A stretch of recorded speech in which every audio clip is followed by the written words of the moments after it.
You get a better version of this podcast at 2 p.m. But okay. All right, we'll come back. Equity mate. I will say this about investing. Everything you do learn is cumulative. What I learned at 20 is useful.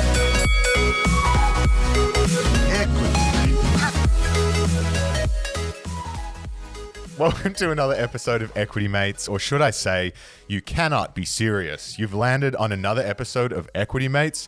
Well, you better brace yourselves because we're about to serve you some aces in the world of investing.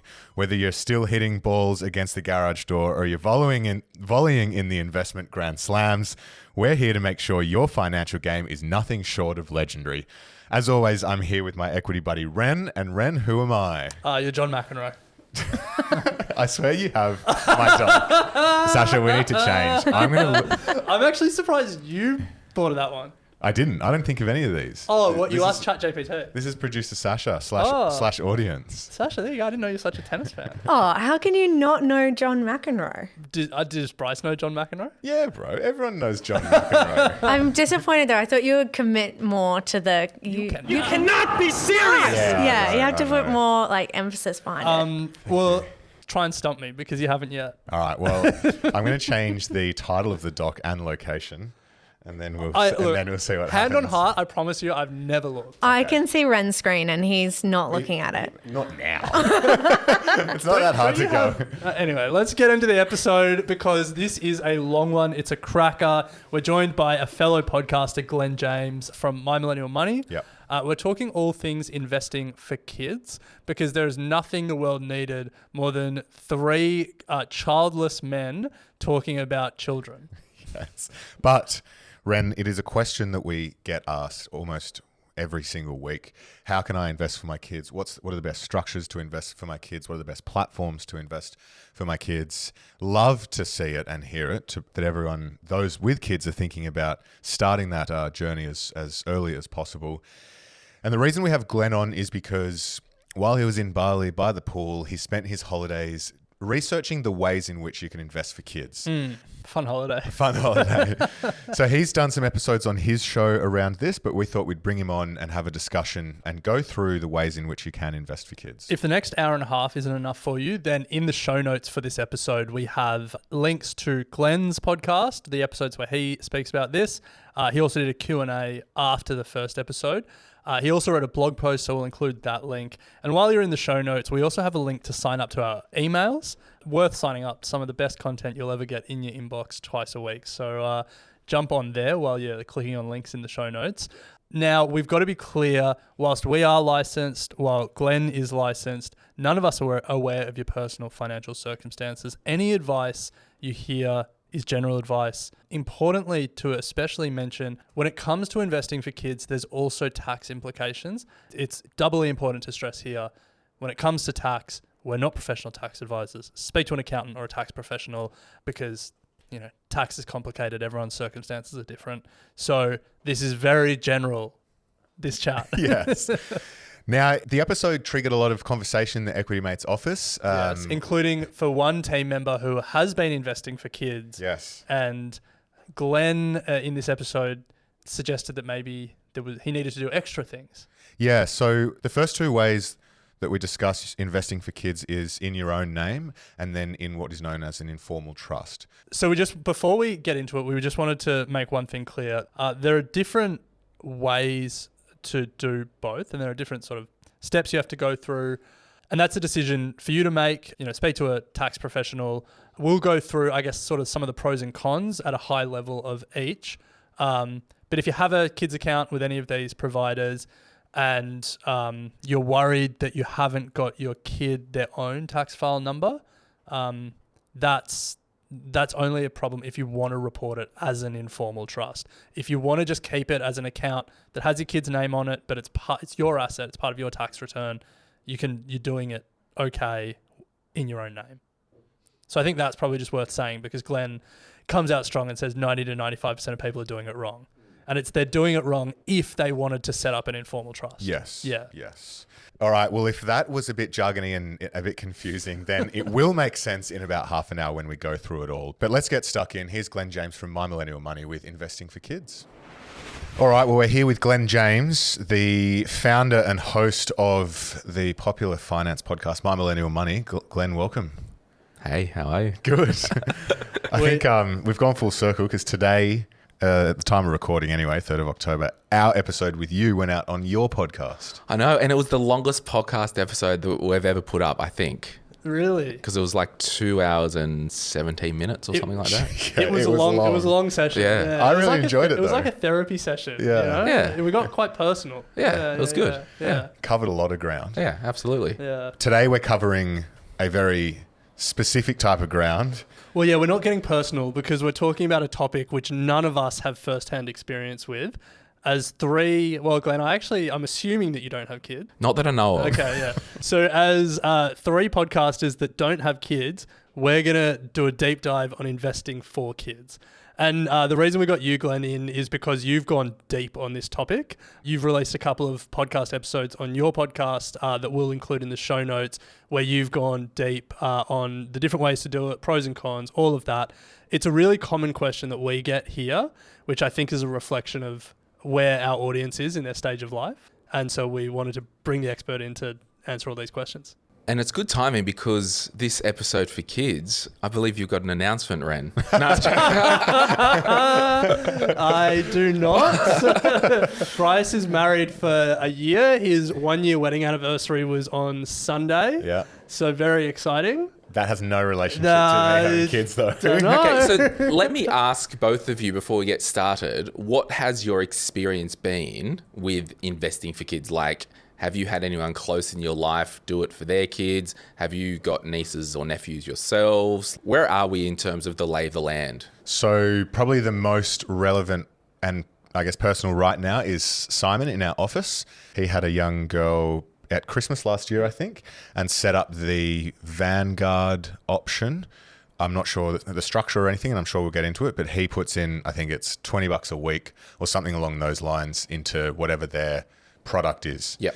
Outside of that, we get asked the questions a lot, and a lot of people sort of just turn to if their app has a kids offer and then try and figure out if they can set something up under their own name. That's as much as I know or have experience with. Your life has a few instances of investing for kids. Like you invested as a kid. Yes. So that's one way you can get your kids to start investing.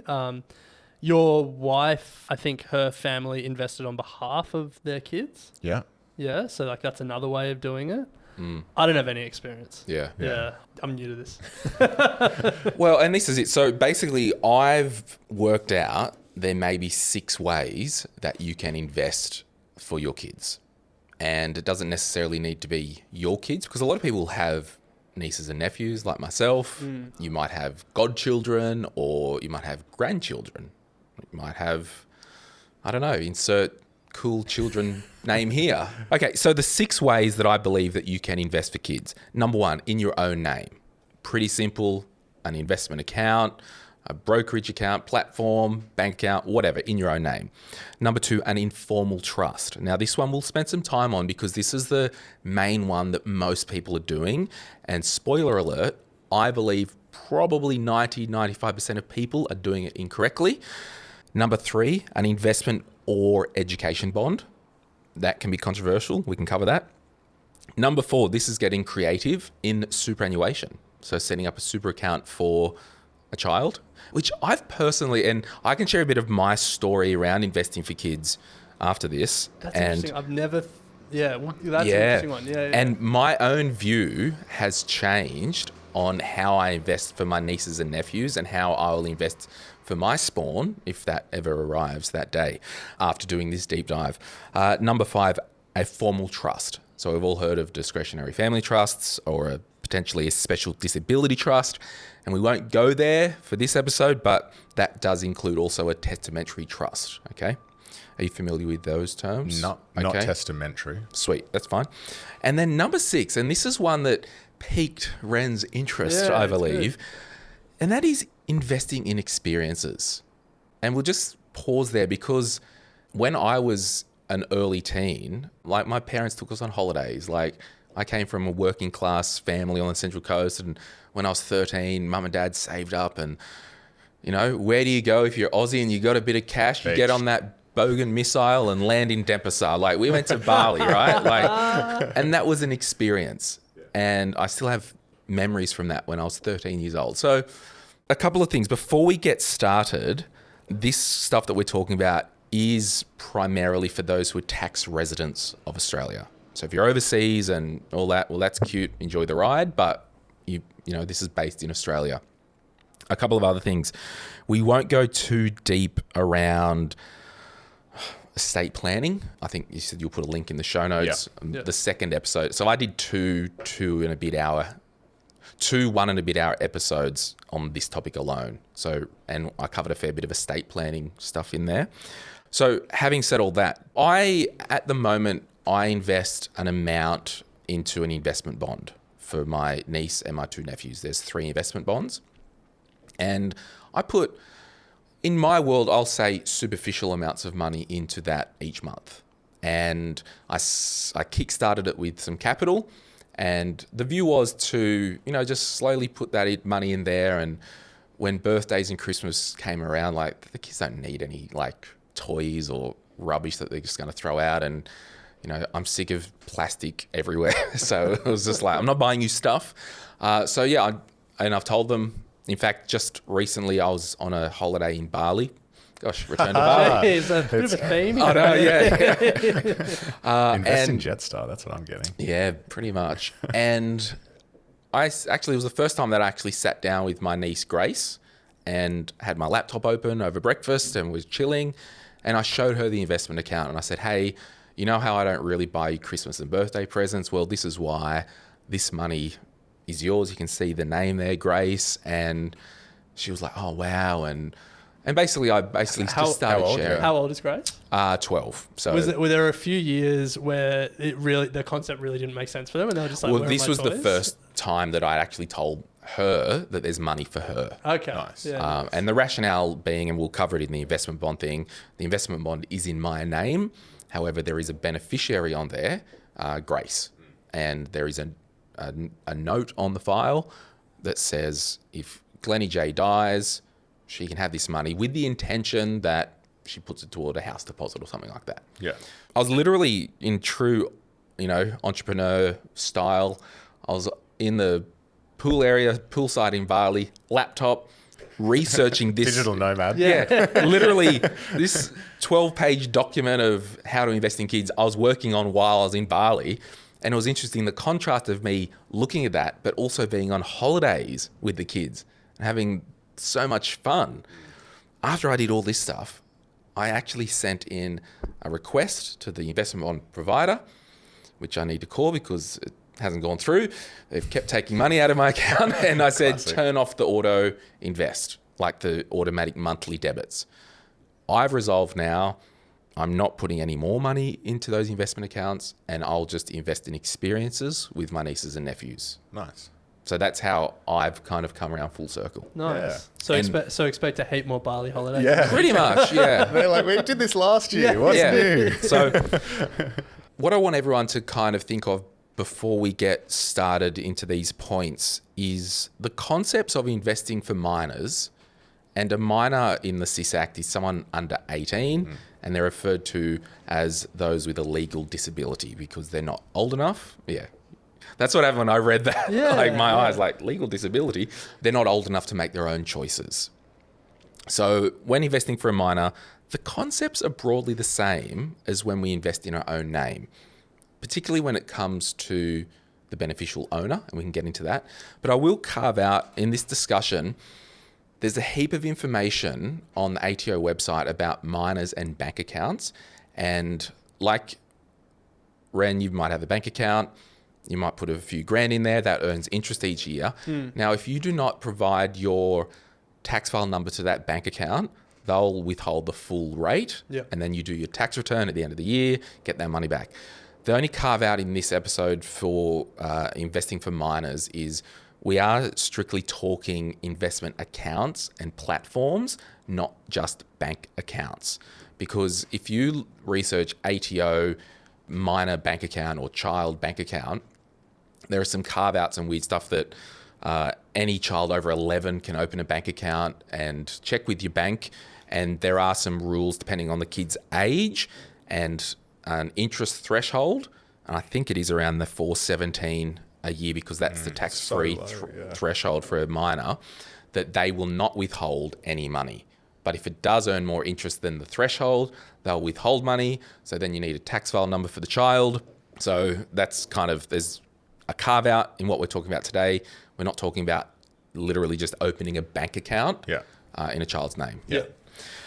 All right. Well, with all of that said, let's move to the first way, and probably the most common, I'm guessing, which is to invest in our own name. Yeah. So this is really easy. And back to the discussion about I'm not investing for my niece and nephews anymore. I am using the tool that they've got as an educational experience. So I'm not adding any more money, but it is more just I can show them how shares and investments work. So investing in your own name, it is kind of pretty simple. Like you might say, hey, I'm building wealth. And as my children age, when the need comes up for things, I'll just fund that. Or, that saying like healthy parents, healthy kids, or strong parents, strong kids. So if I've never heard those. You don't read enough parent books. You will start soon. You'll hear it a lot. Maybe because I'm a little bit older than you, I'm getting this stuff on my algorithm. Yeah. So a couple of things. There is no tax file number needed for the minor. That's easy. And this is a really good, easy way. I'm just going to build wealth, invest in my own name. Now, what you could do is set up a second little investment app or a platform still in your name, but just have it as a notional that's for the child or that's for the children. There are some brokers where you can have like sub-accounts within the same broker as well. Yes, and we can get to that because that can be in your own name, and it can also be setting up for the minor as an informal trust. Well, let me give an example of in your own name. So with one of the brokers, I set up a sub-account explicitly for speckies because I wanted That's your kid's name. I wanted to and by broker you mean like Sportsbet 360 or something like that? No, it was an actual broker, and I wanted to just quarantine the returns and the losses I was making from speckies for like a longer term investing portfolio.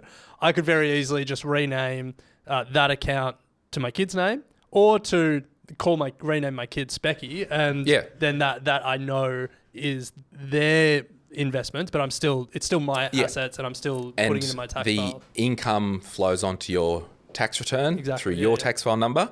And if you were going down that road and your little child called Specky turned 18 years old and you're like, hey, Specky, I've saved up all this money from all these Speckies.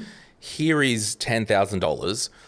That's a disposal on your tax return. So the capital gains tax flows down to you and your tax return. So if it's in your own name, even if it is a notional account, that money is yours. And it, as you exactly said, you might go, I want a separate account just for, I might have one for long-term boat savings. Because if you own a boat, you know what I'm talking about. It's like having a child, very expensive. But it's just a notional tag. Yeah. Okay. And that's really easy because it's flexible. You don't have to set up a tax file number for the minor. What you might do is like build wealth in your own name, but set up a small micro investing app. And I like to say put superficial amounts of money in there, even if it's $10 a month, just for the purpose of education for the child. But I say the word, we're not putting wholesale amounts in the child's name, quote unquote, and not wholesale as in ATO, ASIC, institutional investor, but wholesale in your world. Like, if you're putting $500 a month into an investment account, that's wholesale in your world. So you might have a small account on the side in your name, but just for the child to, hey, this is your money and all this stuff. So the advantages are it's flexible and it's low hassle, and you can use the money for anything as it comes up. Yeah.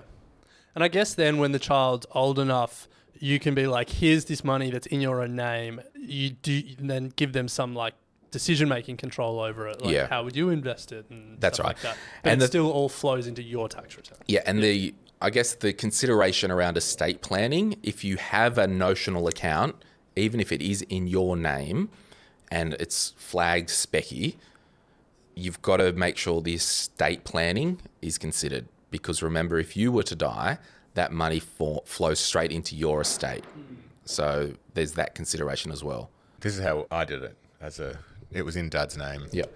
And then when I hit 18, share transfer into my and so brokerage account. whatever money you made there, he would have paid the capital gains tax on. Yeah. Well, he may have had an informal trust, May which there would have been no, and we can get into that. Well, let's put it in informal trust and close out in your own name. To my mind right now, it feels like it's a pretty simple way, but you do just have to consider it. It's still your assets and it's your tax. Anything else we need to know about investing in your own name? Yeah, so if there is two people in the relationship, two parents, you may set up that account in a lower income earner's name. Oh, yeah, okay, yeah. The only other thing is, I think this more investing in your own name is more about we are just building wealth and the kids will be looked after. Because if we've got money, they won't go without. Yeah. That's the crux of that. Like, build wealth, all good. Like, you hear stories of people wanting to our goal is to buy an investment property per child and, do all that stuff. That's just build wealth. Build wealth. That's all you need to do. Yeah. You may just have an offset account in your name and just build cash against your mortgage because at the moment, 6% interest rates, that's a guaranteed return. Yeah. So that's also in that category, but the blog will give you a bit more detail anyway. Nice one. Well, then let's move to the second category, the informal trust. And you teased this earlier by saying you think 90 to 95% of people are doing it wrong. So let's start with what it is and then get into how to do it right. Yeah, so an informal trust, the apps that we all have, and you can click, I want to have a minor account. Yeah. And it basically just duplicates the account. Some of them, I think the Vanguard one it's changed the name of the Vanguard Growth Fund to Kangaroo or something like that. I don't know. So it makes it a bit So these kiddie. days, Vanguard has it, Sharesies have it, Rays have it. I'm sure a heap of others have it, but they're the ones that come to mind. More and more product issuers are bringing it to market, kids account. And that's the whole thing. The product issuers, it's just a function of, hey, you can invest for kids.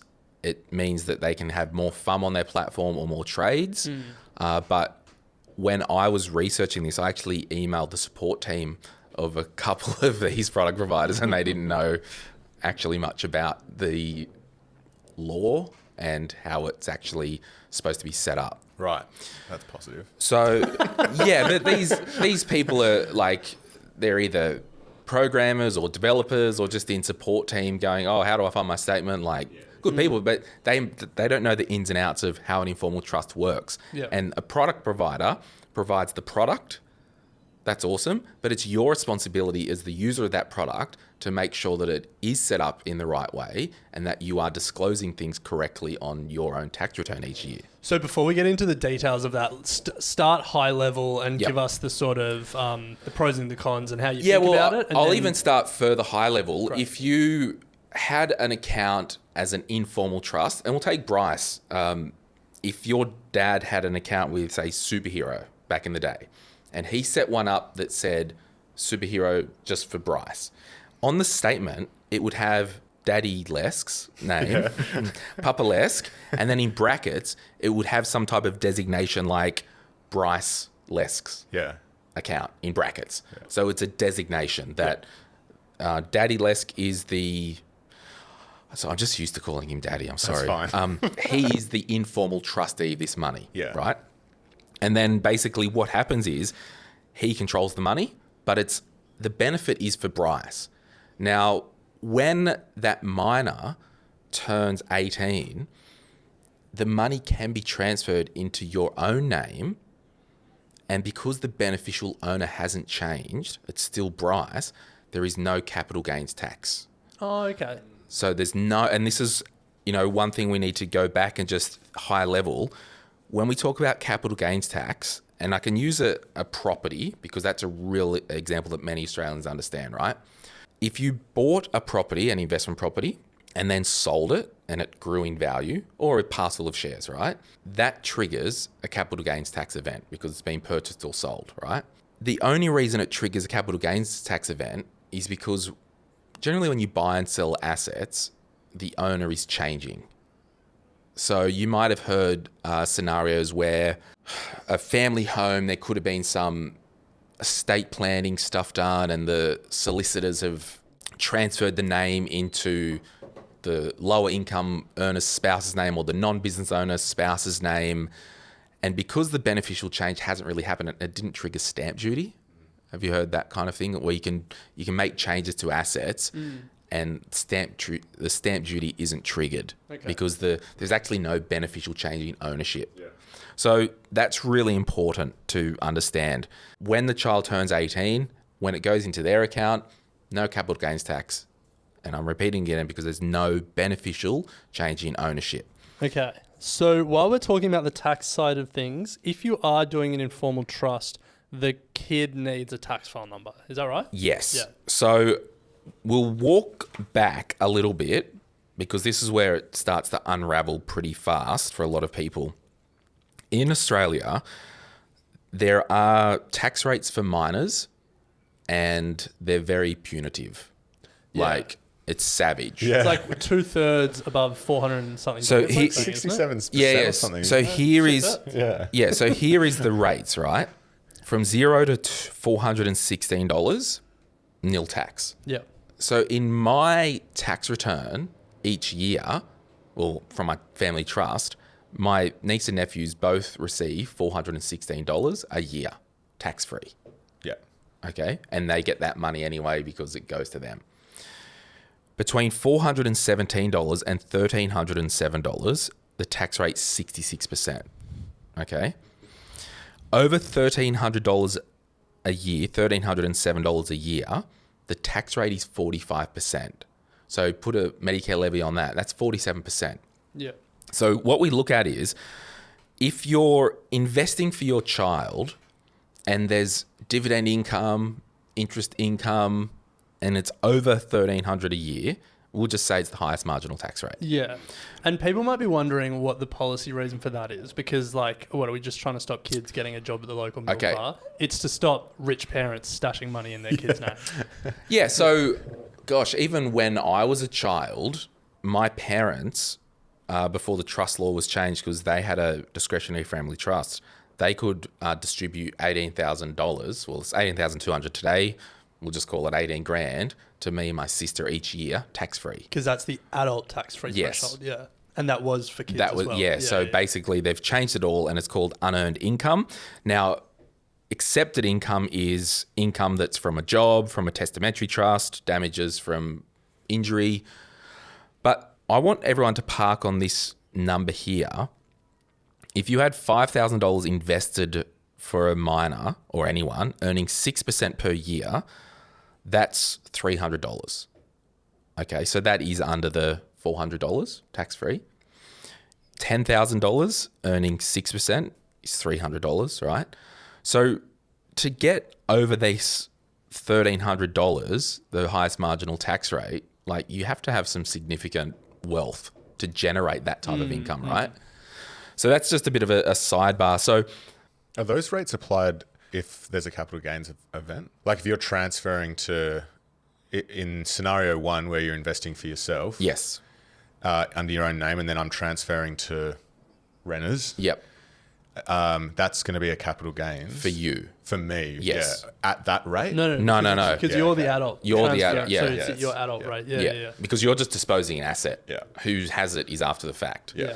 But what I want to get to is with an informal trust, the reason I think 90% or more, 95% of people, and this is anecdotal from reading stuff online, people are not setting up properly. They're not setting up a TFN for the minor. For the kid. Yeah. Because you have to think about it. If we go back to beneficial change of ownership and the beneficial owner, if you Alec had $100,000 and you had it on trust for Ren, right? And that generated $6,000 a year in income. If Ren is the beneficial owner of that money, that's $6,000 a year of income. Whose tax file or whose return should it go on? Well, I assume the answer is the beneficial owner. Yes. Yeah. Yes. But what's happening out there in the wild are parents are setting up these sub-accounts as an informal trust, not setting up a TFM for the child and just putting the income from the kid's investment on their own tax return. So if I'm getting the income for it, who's really the beneficial owner? You. So are they then just arguing that they're like they're just investing in their own name, like from a tax point of view, and the ATO are fine with that, or? Well, I think it's actually murky, and it could just look like they're investing in their own name. Yeah. And if they move it to the child after age 18 and not disclosing it and not paying CGT, well, it's probably not correct because they're actually disposing the asset and moving it to the child. So really the choice is between these first two options. Yeah. You invest in your own name and then you just pay your marginal tax rate, which is likely lower than the kid's marginal tax rate. Yes. But when you then transfer the assets, there's a capital gains implication. Yes. Or you do the informal trust route. You pay a higher marginal tax rate on the investment returns, but there's no capital gains if you transfer it to the minor. So what's the better option? Well, here's a question, right? Most Aussies might end up on a 35%, mid-30s tax rate, right? So if you had some family wealth, so parents and a minor, would you want to pay income at 47% for the minor's income, if it's a fair chunk of money, or your tax rate at 30-ish%? Or your own tax rate. Yeah. Yeah. So I've kind of hypothesized that if you've got an informal trust, you'd probably want to be on the highest marginal tax rate. I guess there would be tipping points in all of this, though. Oh, absolutely. Like what your expected saving on the capital gains is and stuff like that. Yeah. Yeah, but it's fine to do what you want, but you've just got to make sure you do it right. Now, one strategy could be if you are investing in the minor's name, quote unquote, as an informal trust, have low yield investments, or literally put the money in some specky that isn't actually producing any income at all. Yeah. Sure, but you may need to still do a tax return for the minor each year to get franking credits and foreign tax offsets. Yeah. So all I want to say is, with having an informal trust, you've got to set up the minor's tax file number, make sure the minor's, and this is where the product providers couldn't tell me. One of them said, yeah, you can put a minor's tax file number in on the app. And I'm like, no, you can't. I'm looking at it. And they wrote back, oh, yeah, you're right. Sorry, you can't. So you've got to really make sure that the minor's tax file number is on the platform or the brokerage account or the app. And as well, if there is some auto fees to ATO, there could be data matching issues as well. So it's just going to be cleaner if your TFN's on yours, the minor's TFN's on theirs, and then you do your returns each year. Yeah. Another thing is, so some disadvantages of that is, the tax return for the minor each year. And a lot of us, when we get started investing for minors, it's going to be superficial amounts over the year, right? So do we want to set up a tax file number and do a tax return for the minor each year? I don't know.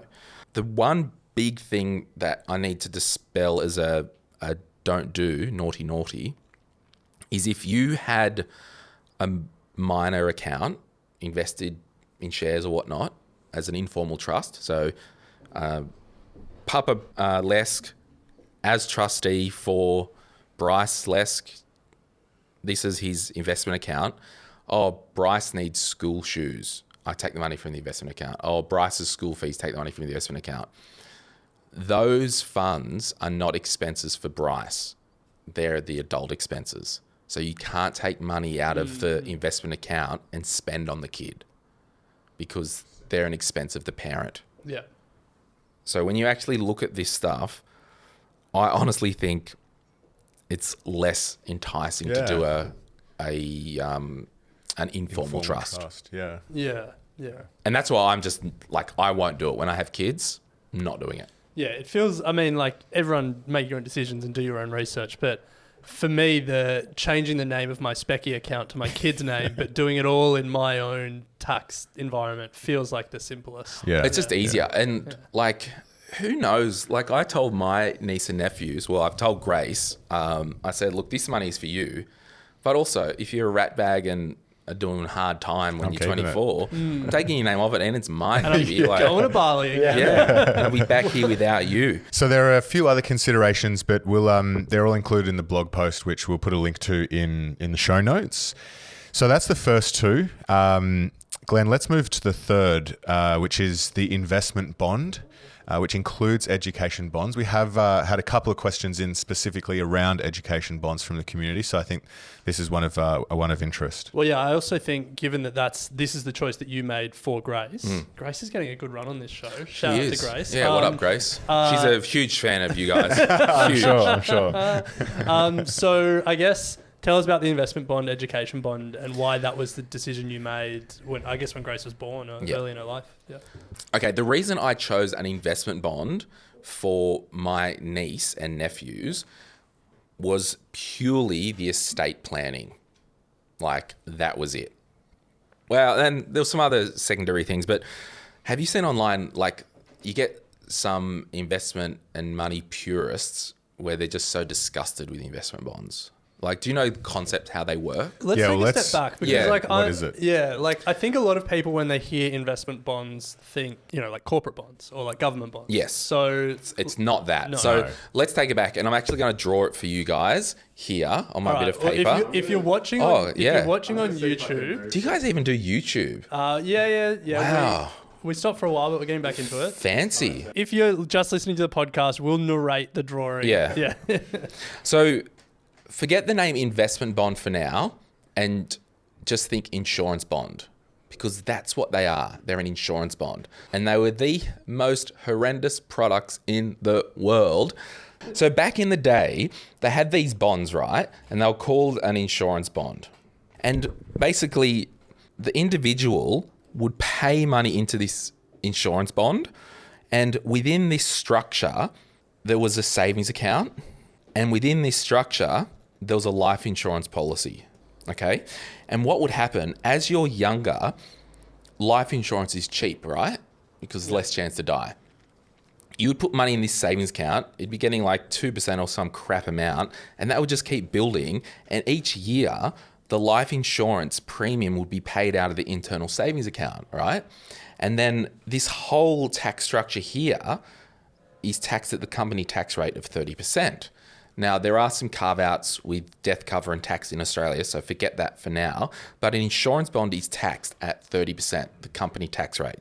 And what happens is, as you got older, the life insurance premium would also increase, but because you had heaps of cash building up, you could still pay the same amount each month because the insurance would continue to get funded. So an investment bond is basically the same structure, and you put money in this account, but instead of there being a savings account and a life insurance policy, you've got your investment options. So the technology has allowed this tax structure, being an insurance bond, to have investments. Yeah. Now, the thing is, the investments are taxed at the corporate tax rate at 30%. And because it's its own policy, it's an insurance policy, that does not sit on your tax return. And each year, the bond is taxed internally at 30% company tax rate.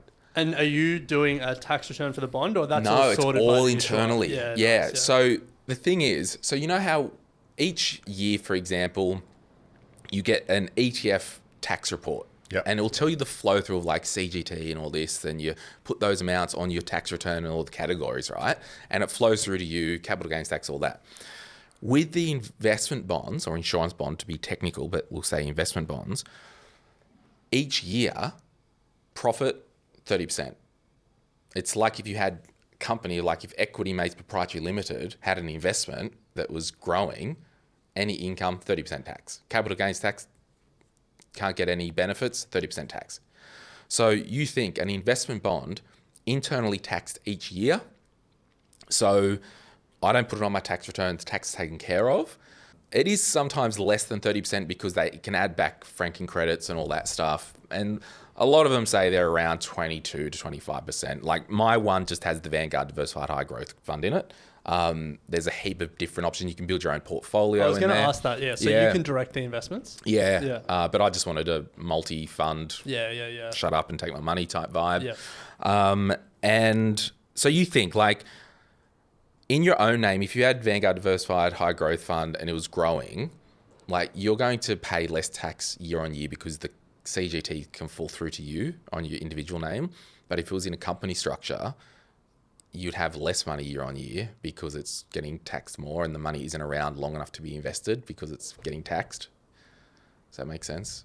You just think year on year company tax rate. Yeah. After holding the bond for 10 years, any money you take out of it is tax free. So just there, why 10 years?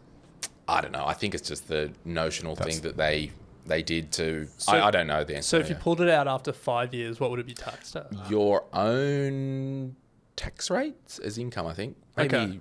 Well, let's Google put get professional sure advice, there's a but formula. there is tax. Oh, I think yeah. that's the main thing. Yeah. And the difference is with the education bond, exactly the same thing. But if you pull money out to invest or to pay for education for the child or grandchild, you don't pay tax on that. So then it's less about the time and it's more about the purpose. Yes. Yeah, okay. Now, would I personally invest my money in an insurance bond?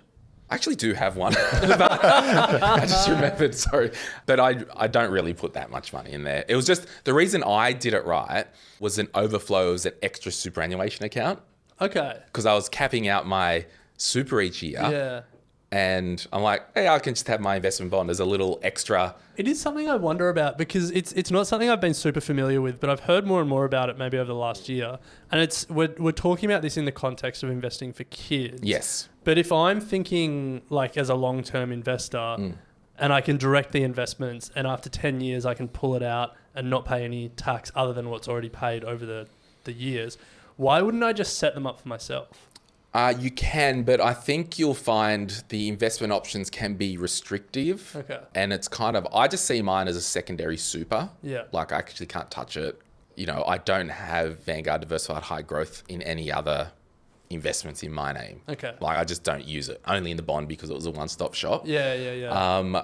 Actually, when I sent the form into my provider, say stop putting money in the kids' account each month, this was freaking 3 months ago, still coming out, I was going to turn mine off as well. But back to the sole reason why this could be an appropriate option for minors is, one, it's off your tax return. It's out of sight, it's out of mind. Yeah. And this is the purists, hello, I love you, but also here's some practical thinking. The purists will say that having an ETF in your own name will be better off in terms of tax for long term, right? You're probably right. However, if it is in your own name and you are tempted to get your dirty mitts on it to buy a new lounge, all the tax saving in the world isn't going to stop that happening. Psychology of it all. That's right. Yeah. So that's why for me, having it in out of sight, out of mind, number one, could be an option for those parents for kids. Number two, for people like me who are investing on behalf of other kids, it's a way that I've got some estate planning mechanisms. So if I die, that money is still allocated to the kids. And that's why you can't actually just say, you should invest in this, it will get you the highest return after tax. That's a fool's game because you have to look at your estate planning considerations and your ownership structure. So I don't buy into this thing that no one should use investment bonds. Every product has a place and a time. But I will say one thing, the pros and cons of all these options that we're doing, right? The pendulum between pros and cons, I believe, swings the most with investment bonds. So the cons will swing really wide. Okay. The pros will also swing really wide. Yeah. So that's kind of where I think investment bonds land. You talk to anyone who works at an investment bond place, they're the best things in the world, obviously. Duh. Do people still say duh? But like, I don't put wholesale wealth in them for myself or my kids. Yeah. To close out your question, Ren, why the 10 years and what happens when you withdraw before? So if you withdraw within 8 years, 100% of the earnings on the investment bond are included in your assessable income. Okay. And there's a 30% tax offset. Withdrawals in the 9th year, it's 2/3 of the earnings are included. Withdrawal in the 10th year, 1/3 of the earnings on the investment bond are included. And then after the 10th year is where you get all returns or earnings are on the investment bond are tax-free. I mean, they are a really good tool for ultra high net worth. That's kind of what we figured out when we spoke about it. It's like if you're in that high tax bracket, and that's it. Like I'm in the highest tax bracket.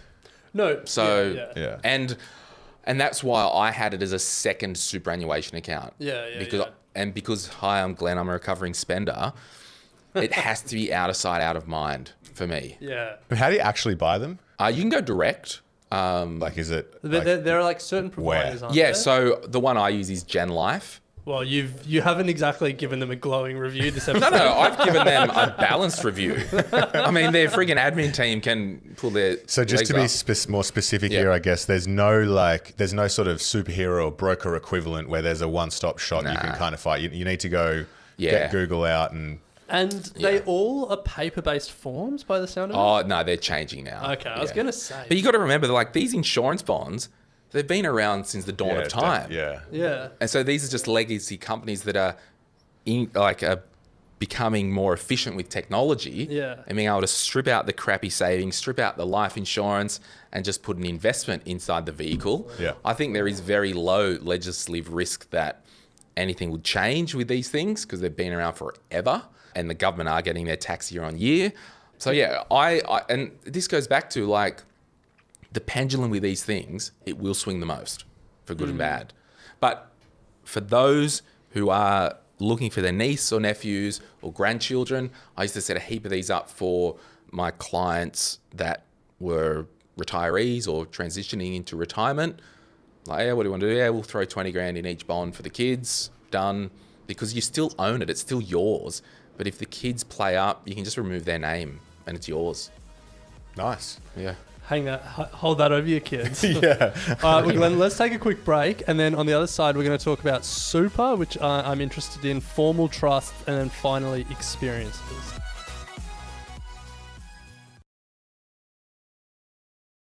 Welcome back to Equity Mates. We're talking to Glen James, the host of My Millennial Money, the founder of the financial podcast empire. Well, it's not just financial, is it? We do career. We do career, My Millennial Career. There was a car medical podcast, wasn't there, for a little bit? Oh, Yeah. That Medical. was fun. Yeah, so Dev has the My Millennial Money Professional. Just for professional people. Okay, yeah. Well, today we are talking about investing for kids. Glenn, you've done a lot of work on this. There's a blog post and a couple of your podcast episodes in our show notes if people want to go deeper. We've covered so far investing in your own name, informal trusts, and investment and education bonds. Just got to remember what we've covered.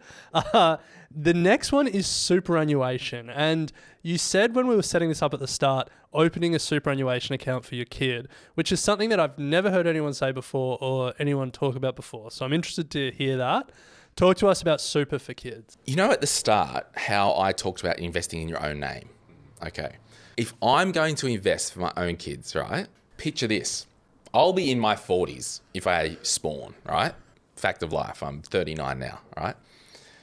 The preservation age for superannuation is age... Oh, we always get this wrong and we get in trouble. 60 if you have retired from and the then workforce. 65. If you complete... 65 regardless. Yeah. Right, okay.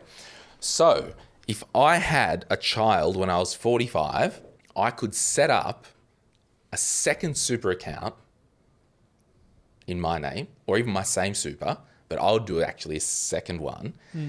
Set up another super account in the name of Glen James, beneficiary 100% to the child, investment option, high growth, and just pump that. Now, I would have to do that with my non-concessional contributions out of the $110,000 a year cap. Yeah. But that money is growing in the most tax-efficient vehicle on the Australian mainland, including Tassie, I guess. And then at age 60, the kids are 20 anyway. Let's withdraw that tax-free, baby. Yeah. Like, what's the problem here? And the estate planning is taken care of. Tick. Yeah. The money that goes to the kids, because you put money in post-tax dollars, they're not going to get taxed on that if you die. So it's for those parents who are late 30s, early 40s, and you want to invest in your own name, can you set up a separate super account dedicated?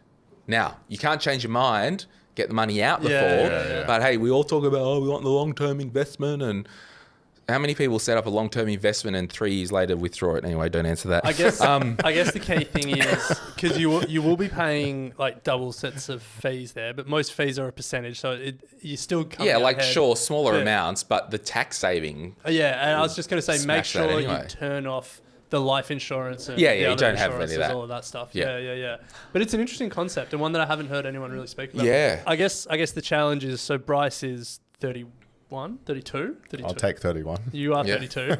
So if you were going to do that for the kid that you have in the next 12 months, then, No. You heard it here first, people. then They you're would be getting that when they're minimum 32 or 30. Yeah, your age now. Yeah. If So- the government doesn't change anything in the next 32 years. I think they're going to keep their mitts off it for a long You time. reckon? Yeah. I Particularly would- preservation ages. I would bet you I'm not going to bet my super, but like they'll raise they'll raise Surely. it, surely. Yeah, maybe. I reckon by the time we retire, it'll be. It's 65 now. Caveat: we always get this wrong. So Yeah. I don't think they'll change it. People get confused, and this is a tangent. People get confused with like eligibility for age pension and superannuation preservation age. Age 67 in Australia is not retirement age. That's the age that you can qualify for age Pension. Yeah. The retirement age in Australia, do you know what it actually is? 55? Do you know what it is? Is that not right? Well, the retirement age in Australia is whenever you want. But the question is, how are you going to fund it? Yeah. Like, so that's the... Yeah. What you're saying is, if you retire at 40, retire at 40, but where are you going to get money? Can't get it from super. It's got to be somewhere else. Yeah. So, the key numbers, super age 60 if you stop working, age 65 regardless, and age 67 for age pension benefits. So I don't think, and I haven't heard any chatter of superannuation release ages being increased. Like, you hear chatter about taking age pension to 70. Not sure. I don't know if it would get up, but who knows? we'll see. Well, here's something I've been thinking about for the day I do have kids, not anytime there you soon, go. but like when you would actually hand over the money to your kids. I've got thoughts on this. Because I reckon handing it over at like, oh, you're 18, here's what I've been saving. It's way too early. No, it's 25 ridiculous. too early. I reckon now is when I'd be like, here's 30 years of... Yeah, but I also think there's investment. nothing, like, it's the parents' money, whatever, but like there's nothing more coercively controlling than parents putting all these strings on I wouldn't tell money them. That's the other until thing. they're like 40, and it's like, There's No, not strings on you money. gotta like work in the job, or do what I want you to do, live the life that I want you to do, and there's this big bag of money hanging over your head. Yeah, but I wouldn't be hanging a bag of money over my head. I would genuinely not tell them that it exists. There's nothing more needed in this world than 3 white single males talking about parenting. I know. Yes, let's move on. But I will say, you know what I've done in my will? I've basically set my estate plan and will up that if I check out, each kid gets a couple $100,000, right? However, after age 30, if they're not on drugs, they're not in jail, and all that stuff. Yeah. That's good. Because when we think about, like, we've just talked about retirement age, right? At like 65, 67, whatever that is, right? From 65 to 75 in this day and age, it's no longer old. It's called the lifestyle years. So everything's moved 10 years. And as to your point, Bryce, like, there are still 30-year-olds living at home. Yeah, exactly. So, yeah, I think my investment bonds for the kids say age 25 is my intention that they get that. But the will definitely is age 30. I don't have a will. I probably should have. Yeah, that's a whole nother conversation. Let's keep moving. Well, you know, let's say if there's a will, there's a relative. So let's just so go superannuation. Back to super. Yeah. So there is no mention in superannuation law that there is a minimum age requirement for a retirement savings account to be opened. Now, superannuation funds are effectively products, and there's effectively a trustee. That's kind of how super works. Superannuation doesn't form part of your estate, so if you die, it's not dealt with in the will. However, it is at the discretion of a product provider to offer accounts for minors. I know at the time of recording, Australian Retirement Trust do a minor account, but what you'll have to do is you'll have to get this. I'm actually thinking about actually doing this. I know I don't want to stop spending money on my kids or my sister's kids, but I'm actually, just as an experiment over the next 30 years, I'm tempted to get Lauren to set up the kids' a tax file number and then put 10 grand each into a super account for each kid just to seed it and then just see what happens. So like when they're like 24, 25, everyone like, how much you got into? They're like, 55, baby.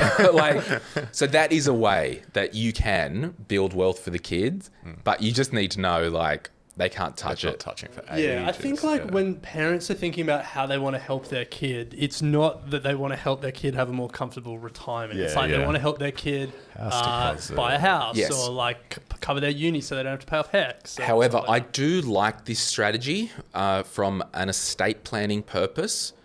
And potentially if there are higher net worth families or individuals. So like when you end up telling everyone you won lotto, like your $100 million, Ren, when you have kids, use the non-concessional cap, put 300 grand in each kid's super account, done. Another few years, just pump that up. I'm gonna coercively control them and say this money's here for when you're 40, but you have to call me once a week. You have to come around to the house once a month and have dinner with me. Like that's how I'm gonna keep my kids in my life. But yeah, so you've just got to. That one is use caution. You know, if you're not established in your own financial life, it's that kind of, you know, when the plane's going down and everything's on fire, put your own mask on first before you worry about kids. I don't think investing for kids is appropriate if you've still got consumer debt. I don't think it's appropriate if you're still trying to get an emergency fund together. Like, you need to get to a base camp in your own life. However, if you do want to do the superficial amounts, just to educate them, awesome. But that wholesale investing, you know. It does, like, this has been my sort of takeaway from the conversation. It does feel like it's a privileged conversation to have. Like, it's totally. It's a lot of this, you know, like talking about investment bonds. They're a great strategy for people, high net wealth people. Setting up a super fund for your kids, it's a great strategy for people who are high net wealth. So, name of the game is to become a high net wealth, I guess. Giddy up, baby. So I think that's probably not an option that people should run to first. Unless you've got spare money and you want to have a bit of fun and do a social experiment like I want to do. What would be interesting is if you could set up a super fund for your kid and then start putting money in for the first home super saver scheme from when they were young. I'll take this on notice, but in my mind, I thought there had to be concessional contributions, and you can only do non-concessional for a minor. Okay. Because they won't be working. Because the first home super saver scheme is basically you put money in pre-tax. Yep. You take money out, get a tax rebate, and you can basically save up to $6 or so grand. So I would have to research that. Yeah. All right, bad idea. Let's move on. This is the problem when you're in our world. Like, I know enough to be dangerous about everything, and then you get the question like that, and you're like, oh, don't know off the top of my head. No, I think like for me, like the financial planning conversation, the structuring and all of that is like a conversation that like I'm just not nearly well educated enough on. Like the getting cash, finding good investment opportunities, that's a conversation that is much more in my wheelhouse. And so when it comes to all this stuff, and we're about to talk about formal trusts, and again, it's going to be something that it's like, this is just another world and another language. And that's why you have to really be careful with anything online, whether it's, you know, medical advice, whether it is vaccine advice, whether it is, referendum advice. I don't know. Like, you've got to really understand that if someone jumps on and is like, don't use investment bonds because the tax rate this and we've crunched these numbers and all that, it's like, shut up. What if this person needs it for their niece or nephew? What if this person has a unique estate planning issue? What if this person has a blended family and we actually need to protect some wealth? Like, there are too many considerations. And, as a former financial advisor, you'd spend an hour with a client with a whiteboard, just getting the whole picture, all the goals. And sometimes categorically, a solution would be perfect. That wouldn't be perfect for other people. Yeah. And I've taken the view that, sure, I might not get the most tax efficient vibe having some little investment bonds for the kids, but for all the reasons that I want, It works. Yeah. And I'm happy to lay in the bed I make for myself. Yeah. Well, let's move, Glenn, to the fifth, which is formal trust. We've spoken about informal. So firstly, how do these differ? And then what are the pros and cons? Yeah, so they don't differ in terms of the concept, okay? Have you guys got discretionary family trusts that own the shares in equity, mates? Yeah. So it'd be like exactly that. You set up a discretionary family trust. You'd likely have a corporate trustee. You'd likely have a trustee that is formally drafted that would set out the benefits, or the purpose rather, of what this trust is for. And on the schedule, it would have primary beneficiary, Johnny Jr., Mary Jr. And basically, so like, do you guys invest in your trusts? No. I don't know. No. So I don't hold any investments in my own name. To hide it from the tax authority? No, you can't hide anything. Just for asset protection best practice. Like, my trust is my wealth creation vehicle for life. And sure, I've got some properties in my own name, but they've got a bit of mortgage against some of them. So there's some, protection there anyway. And, property is another thing. You can be useful to have that on your own ITR. But the formal trust is you're literally setting up a company. So like, my share investing account is owned by the trust. When I said I don't have any investments in my own name, the investment bonds, they're not in my name. They don't sit on my estate. They're like separate. Superannuation is separate.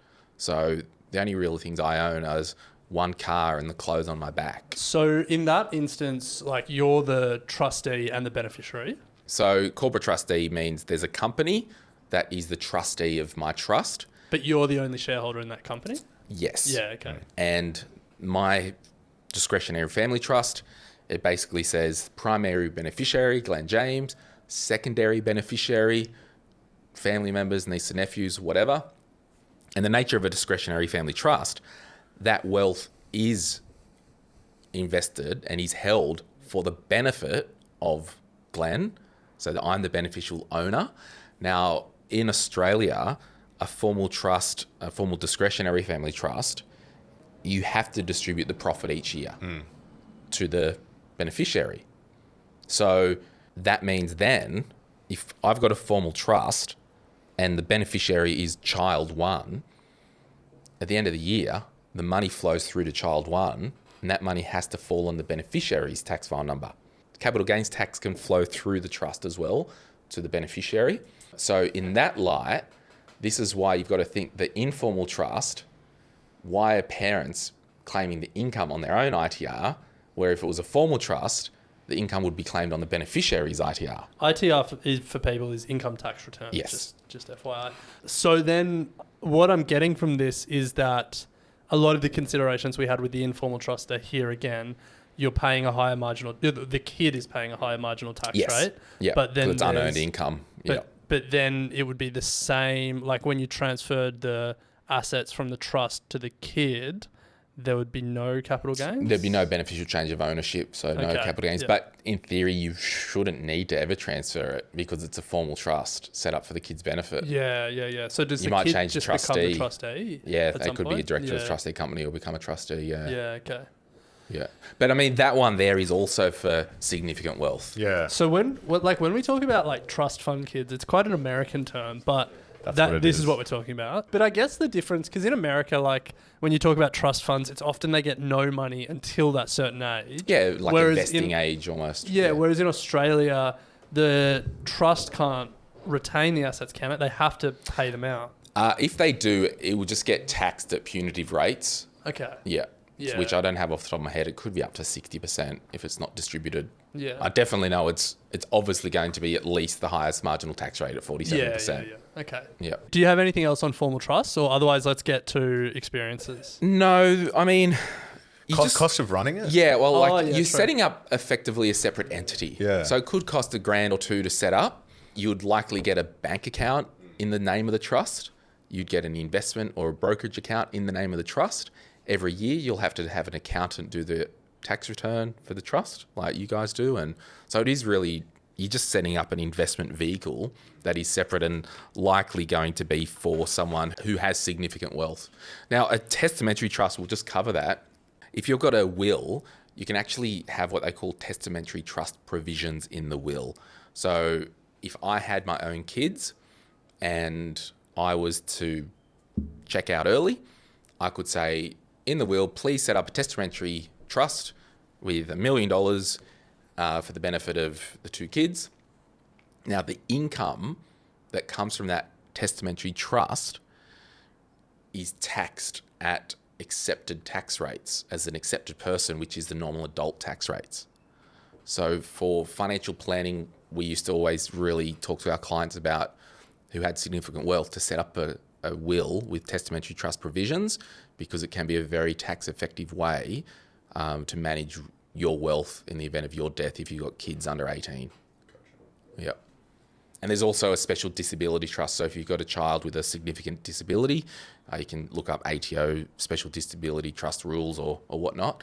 That income can also be classified as an accepted person for the income, so it's not at the punitive rate. That's 66% or whatever it is. Yeah, so you get the full 18,200 tax-free threshold. Fascinating. All right. Far out. Last but not least, investing in experiences, number 6. Yeah, this is it, guys. Like, what do they say? Live and let loose, live and let live. I don't know. Like, just live. Just build wealth and take your kids on holidays. Do fun stuff with your kids. And this is the area where I can't give advice on how to parent your child or whatever, but you know what's good for your kid. I share when I was growing up, would I have rather go to Bali or Queensland holidays or had money? I'm glad I did the holidays. Like, sure, it'd be cool if, most parents taught their kids about managing money. And that's why I think this generation of parents who are listening to our podcasts are going to have the conversation to really help educate their kids, like teach kids how to fish. Don't give them fish. Yeah. So it is that investing in experiences. And I kind of, as a tongue-in-cheek thing, like said in, my podcast episode about this stuff, was like, when you are planning on these investing for kids and experiences, like delegate. It's like, hey, Ren, Junior, we're going to go to Europe in 2 years or whatever. What's 2 museums that we should go and look at? Jump online and so get them involved in the experience. Yeah.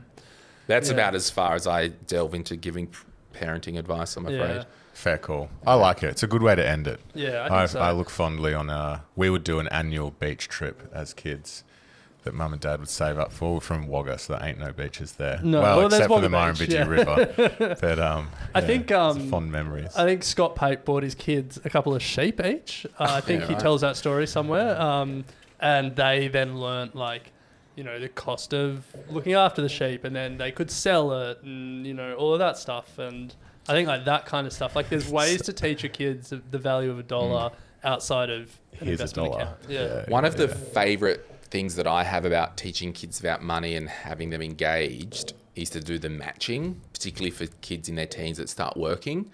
Matching? So like you might have an amount and you say to the kids, look, I want to teach you how to save money. If you're 17 when we need to buy your first car, if you save $5,000, we'll match it with 5. Gotcha. So we'll match whatever you save up to an amount. You've seen that be effective, Yeah. is what you're saying? Yeah. Yeah, interesting. Yeah. But you've got to put a cap on in case they're really Yeah, I was going to savers. say, what if they turn around and go, yeah, I've saved 25. Yeah. Yeah. So I mean, they're earning kids' wages. Like, they're. Yeah. you'd be But some surprised. kids just... Well, just start charging them rent. My parents did that as soon as I Your finished... parents started charging you rent. They were teaching me about money as soon as I finished school, and then I got a job to save for gap year and those sorts of things. And it was in a sales role, started earning some decent coin for an 18-year-old. I remember they sat me down and go, great, well, you can pay, it was crap all for them. Like it was $100 a month or something. Right. And I remember just getting so angry. Yeah. I was like, this is bullshit. I reckon. And they're like, deal with it. I reckon what I'll do is. And that's why you moved to Canberra. Yeah. And then I left.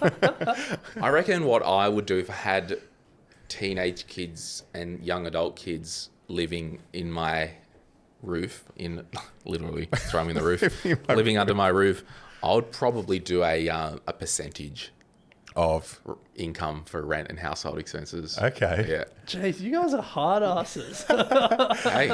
And I'd probably put it away separately and then Give it back to them. when they buy a house. See, that's what I had in the back of my mind. I was like, this is just the thing for mum and dad. They're going to give it back to me at some point. They never gave it back. Never gave it back. My takeaway from all of this is like the goals are to build wealth as a family, to teach your kids financial literacy, and then to like have the means to set them up for life. And like there's a lot of roots to that goal, and like if you're high net wealth, then tax considerations start to play more of a role. Some of these, additional super funds, investment bonds start to play more of a role. But for most people, in most cases, most of the time, the first thing that we spoke about, just investing in your own name, building wealth, and then like setting your kids up when you need them, feels like the simplest way. Yeah, or do a little account with superficial amounts to train them and teach them about how shares. Because I like with Grace, when I sat down, like I was just curious. I'm like, oh, do you know anything about shares? No. I'm like, she's like, how's it work? I'm like, well, you know how you like to buy stuff from JB Hi-Fi? Yeah. I'm like, well, you can tell your friends you own some of that. What? And then you pull that thread and it's like, okay, well, this is how businesses work. They've got to pay rent, they've got to pay their staff, and they charge you for your iPad, and they keep a bit of the profit, and then because you own some of that, like you get some of that profit. So yeah, it's been a really good discussion to have. So Grace obviously hasn't read your book yet. Not yet. I bought a Sims book though. She can read Girls That Invest. Nice. Yeah. We'll put links to both of your books, Glenn. You've got the career. Yeah, Sort Your Career Out. Sort Your Career Make More Money. Bit early for Grace to start thinking about her career. Yeah. And Sort Your Money Out and Invest. Is that right? Yep. And invest, yeah. Sort your money out And get invested. And get invested. Yes. Get started investing was already taken. But this is the whole thing. Like, if I could rant to people, there's so many, like we see it all the time, all these people online, like I need to get the best return possible and all this stuff. I'm like, seriously, the best investment you can make is in you and your career. Yeah. Like without a doubt. Yeah, an extra 10 grand in salary compounded over X number of years. Like it's just, risk and reward with investing and then correlating that back to your career. So, for example, we'll just play the mind game now in finishing because it's an investing podcast, right? I have a feeling, I think I shared this when you were on my campfire chat, but I'll share it again. So if you had $20,000 invested over 1 year to turn that $20,000 into $30,000, that's $10,000 extra. That's a 50% return, right? Yeah. That level of risk is not specky. acceptable to take that's with your $20,000. Yeah, that's That's just dark. investing in the top 5 tech stocks. Yeah. and like technically it needs to be like a 50% after tax. Yeah. So well, I guess it depends when that we talk about level. salary, So to grow your investment account $20,000 to $30,000 in 1 year, you're at the specky lotto ticket type. You don't want to be in that. Maybe with 5 or 10% of your portfolio. You don't want to be sitting there. But what you can do, if you focus on your career, and like I did a whole chapter in the career book on risk taking with your career and work, and I did heaps of stuff about negotiation because that's a sport for me. If you use the same energy that you're dicking around with trying to get the best brokerage account and all that, to actually pay some attention to your work and what you like and building a career you love. As you said, Ren, like if you get a 10 grand pay rise, that's not only a 1 year return, but that's an ongoing 10 every year. And to get that return, you're not sitting in nearly in the level of risk that you'd need to take with your money to get that return, because it's your career. Yeah. And it's once you really start to think about the best income producing investment you can actually invest in is in your ensuite. It's on your wardrobe. It's the mirror. Like, you are it. And if you nail that piece, build a career you love, the money will follow.